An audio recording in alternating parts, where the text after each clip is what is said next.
Magandang hapon po sa ating lahat. Ito po ang ating pinakahuling balita ukol sa Super Typhoon Uwan na may international name na Fongwong ngayong alas 2 ng hapon. Simulan po muna natin sa ating latest na satellite imagery kung saan makikita po natin dito po sa ating image yung sakop nitong si Bagyong Uwan. At ngayon nga po ay meron po itong diametro na abot nga po sa mahigit 1,800 kilometers from south end to end. So malawak nga po yung mga kaulapan nitong si Bagyong Uwan. At kung may kukumpara nga po natin ito sa Pilipinas, yung length naman po ng Philippines, no, from Batanes to Jolo, nasa may 1,800 kilometers din. So halos buong Pilipinas nga po yung maaapektuhan nitong si Bagyong Uwan. So mapapansin nga po natin yung mata nitong si Bagyong Uwan ay nandito pa rin po sa mga karagatan o sa may Philippine Sea malapit sa may Daet Camarines Norte. Specifically po kaninang alauna ng hapon, ito po nasa layong 100 kilometers northeast ng Daet Camarines Norte at na-maintain po niya yung kanyang taglay na lakas 185 kilometers per hour pa rin at pagbugso naman 230 kilometers per hour. So kung may imagine po natin, ito po ay yung lakas po or yung bilis ng isang tren. So ganun po kalalakas yung hangin nitong si Super Bagyong Uwan. At sa ngayon, kumikilos po ito pa west-northwestward. May kabilisan 30 kilometers per hour. Ngayon nga po, binabayo na nitong si Bagyong Uwan yung mga lalawigan dito po sa may Bicol region. Kanina nga po ay nag-close approach po ito sa may Catanduanes at inaasahan nga po natin ngayong hapon o mamayang gabi ay posible nga po mag-close approach din po ito dito po sa may Calaguas o Polillo Islands. Ito naman po yung ating forecast track in intensity para kay Super Bagyong Uwan. Ngayon nga po, ito po yung nasa may Daet, Camarines Norte. Inaasahan natin, magpapatuloy po yung kanyang west-northwestward movement sa susunod na 24 oras at posible na nga mag-landfall dito po sa may central portion ng Aurora, possibly po ngayong gabi o bukas ng madaling araw. So kung i-zoom in naman po natin yung mga areas na posible pong tumbukin nitong si Bagyong Uwan, posible po dumaan siya dito sa may, yun nga po, mag-landfall sa may Aurora, central portion, and then tutumbukin naman ang mga bulubunduking lugar dito po sa may Nueva Vizcaya o Nueva Ecija, tutuloy-tuloy papunta dito sa may Pangasinan, at dito rin po malapit sa may Benguet at La Union. At posible na nga mag-emerge po siya dito sa coastal waters naman po ng Pangasinan o La Union. Pagsapit naman po bukas ng umaga. Ngunit i-emphasize nga po natin, no, itong ating forecast cone of uncertainty of probability. At ito pong red na linya, ito po yung maaaring tumbukin ng mata nitong Bagyong Uwan. Ngunit, kagaya nga po ng sinabi ko, malawak po yung diametro nitong si Bagyong Uwan. So, definitely po, ay malalakas din po yung hangin sa mga karatig na lawigan nitong dito po sa maaring tumbukin ng mata ni Bagyong Uwan. At emphasize ko nga po yung ating forecast cone of uncertainty, posible pang mag-northward yung shift nitong track nitong bagyo o posible naman na mag-southward yung shift nitong bagyo. At napapansin nga po natin sa nakaraang 3 oras ay yung track naman natin, no, ay mas bumababa. At ngunit nasa loob pa naman din po ito ng ating forecast cone of uncertainty, kaya maghanda po yung ating mga kababayan na nakapaloob po dito. Inaasahan nga po natin, makakalabas na po ito ng ating Luzon landmass, possibly bukas ng umaga, at dito nga po sa may Pangasinan o La Union na mga coastal waters, pagsapit ng bukas po ng 11 a.m. ay nasa may 135 kilometers na po ito kanluran ng La Union sa may West Philippine Sea at possibly by this time magno-northwestward po ito or magno-northward palabas naman ng ating Philippine Area of Responsibility. Possibly po bukas ng gabi o sa Tuesday naman ng madaling araw at inaasahan natin na magno-northward ito and then mag-northeastward naman, posible mag-re-enter sa ating PAR pagsapit ng Huwebes at magla-landfall po dito sa may Taiwan. At dahil nga po dito sa mga malalakas na hangin nitong si Bagyong Uwan, nakataas na nga po yung wind signal number 5 no, sa maraming lugar po sa ating Luzon landmass. At compared po kaninang alas 11, no, mas dumami na po yung mga may wind signal number 5. Nadagdagan po tayo ng signal number 5 dito po sa may Aurora, sa may Nueva Vizcaya, Nueva Ecija, Quirino at pati yun po, yung apat na lalawigan na yun, nadagdagan po yung may wind signal number 5 dahil nga po inaasahan natin na dyan po yung tutumbukin nitong si Bagyong Uwan. At signal number 4 din po, compared kaninang 3 hours ago ay nadagdagan naman po yung ating signal number 4 dito sa may La Union, Pangasinan, sa may Benguet, maging dito din po sa may Ifugao, Ilocos Sur, Zambales, maging dito din po sa may Tarlac. So, yun po yung mga nadagdag compared po sa kanina.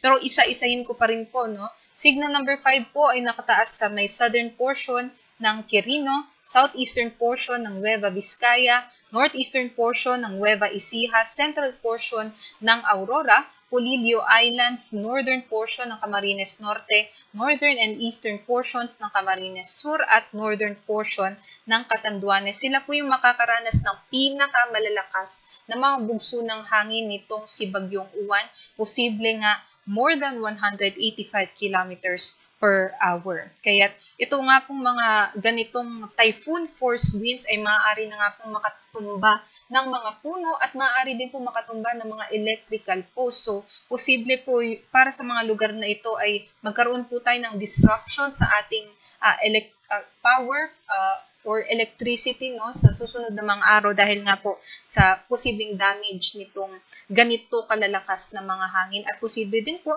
di pa rin yung mga bubong at maaari din po tayo magkaroon ng extreme damage dun po sa mga bahay or mga buildings na gawa po sa light materials. Wind signal number 4 naman po ang nakataas dito sa may southern portion ng Isabela, nalalabing bahagi din po ng Quirino at Nueva Vizcaya, southern portion ng Ifugao, sa Benguet, southern portion ng Ilocos Sur, maging dito din po sa kabuuan ng La Union, Pangasinan, nalalabing bahagi ng Aurora, at dito din po sa may Nueva Ecija, northernmost portion ng Zambales, northeastern portion ng Tarlac, easternmost portion ng Pampanga, at dito din po sa may eastern portion ng Bulacan, northern portion din po ng Rizal, at dito din po sa may northern and eastern portions ng Quezon, rest of Camarines Norte and Camarines Sur, northeastern portion ng Albay at sa nalalabing bahagi din ng Catanduanes. So, compared kanina, no, dito sa Catanduanes ay nabawasan na po yung wind signal number 5 dahil na po papalayo na yung mata ng bagyo dito sa mga areas malapit sa Catanduanes. Ngunit, ganun pa rin po, posible pa rin po yung significant to severe threat sa life and properties. Wind signal number 3 naman po ang inaasahan ng ating mga kababayan na nandito naman sa southern portion ng mainland Cagayan, nalalabing bahagi ng Isabela, central and southern portion ng Apayao, Abra, Kalinga, Mountain Province, nalalabing bahagi ng Ifugao, southern portion ng Ilocos Norte, nalalabing bahagi din po ng Ilocos Sur, Zambales, Bataan, at dito din po sa may nalalabing bahagi ng Tarlac, Pampanga, at sa may Bulacan. Pati din po dito sa Metro Manila, nakatas na din po ang wind signal number 3 maging sa may Cavite, Batangas, nalalabing bahagi ng Rizal, Laguna, the rest of Quezon, also po dito sa may Marinduque, nalalabing bahagi ng Albay, Sorsogon, at Ticao and Burias Islands, maging dito sa may northern Samar. 89 to 117 kilometers per hour naman po ng mga bugso ng hangin ang kanilang mararanasan. Wind signal number 2 naman po nakataas sa nalalaping bahagi din ng Cagayan kabilang ang Babuyan Islands, nalalaping bahagi din ng Apayao at Ilocos Norte, Occidental Mindoro kabilang ang Lubang Islands, dito din po sa may Oriental Mindoro, Romblon, Eastern Samar, maging dito po sa Samar, Biliran, and the northern and central portions ng Leyte. Wind signal number 1 naman po ang nakataas sa may Batanes, northern portion din po ng Palawan sa may Taytay, Dumaran, El Nido, Araceli, Rojas, and San Vicente, sa may Calamian Islands, Cuyo Islands, maging dito po sa may Cagayancillo Islands, nalalabing bahagi ng Leyte, Bohol, Cebu, kabilang na ang Bantayan at Camotes Islands, Negros Oriental, Negros Occidental, Siquijor, Guimaras, maging dito po sa may Iloilo, Capiz, Aklan, Antique, Dinagat Islands, at pati na rin po sa may Surigao del Norte, northern portion ng Agusan del Norte at northern portion din po ng Surigao del Sur. Ulitin ko po, yung wind signals natin ay banta or babala lamang para sa mga banta ng malalakas na mga hangin. Iba naman po yung mga banta para sa malalakas na mga pag-ulan. At para naman sa wala sa wind signals, ay maaari pa rin po tayong makaranas ng mga bugso-bugso ng hangin o gusty conditions na maaari po strong to gale force yung strength. So malalakas pa din po yan ngayong araw sa may Palawan, Visayas at Mindanao na hindi po nakapaloob dun sa ating tropical cyclone wind signals. At para naman po sa dalang ulan nitong si Bagyong Uwan, yung uwan nga po, no, Bisaya po yan ng ulan. So, dito po sa mga probinsya na meron pong red, ito po yung mga probinsya na makakaranas ng pinakamalalakas na mga pag-ulan nitong Bagyong Uwan ngayong araw hanggang bukas po ng tanghali. So, more than 200 millimeters po yan ng mga pag-ulan. So, kung ikukumpara po natin, no, 200 liters of rainfall na ibubuhos po sa 1 meter squared na area.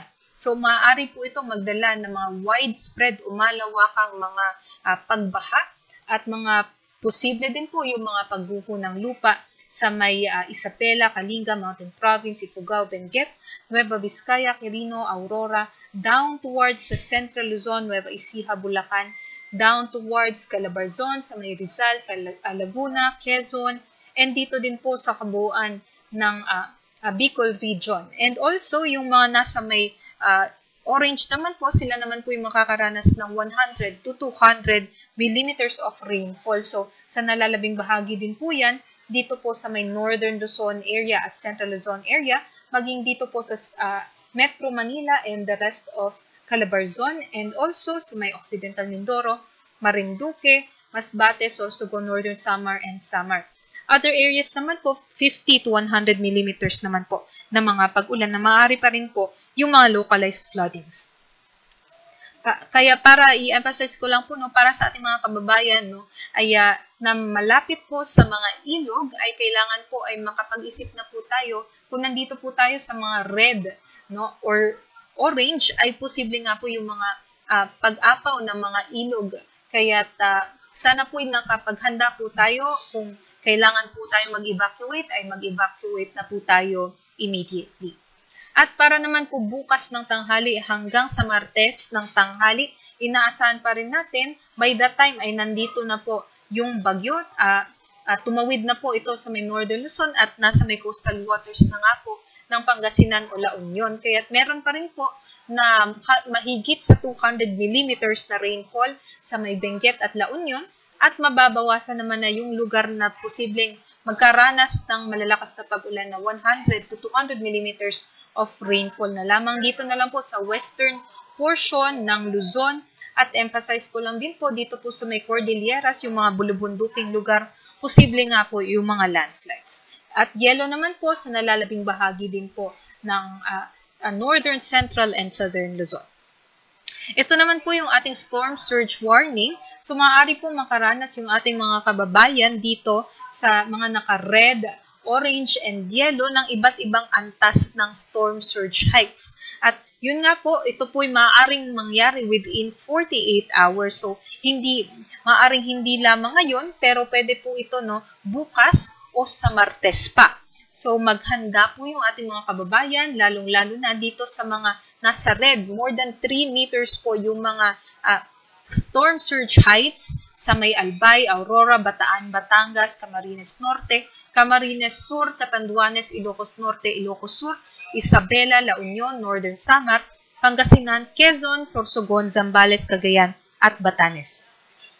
At idagdag ko lamang po, kung kayo po'y maaaring daanan ng mata nitong bagyo, maaari nga pong mas mahigit pa nga no, dito sa 3 meters yung ating mararanasan ng mga pag-alon. At i-emphasize ko lang po, malakas po itong bagyo, so malakas din po no, yung hampas ng hangin doon po sa ating mga dalampasigan na maaari pong mag-amplify o pataasin pa yung mga wave heights. At aside po dyan, posible din po na naka-high tide po yung mga lugar ninyo na maaari din po ma-emphasize o ma-amplify pa yung mga storm surge natin.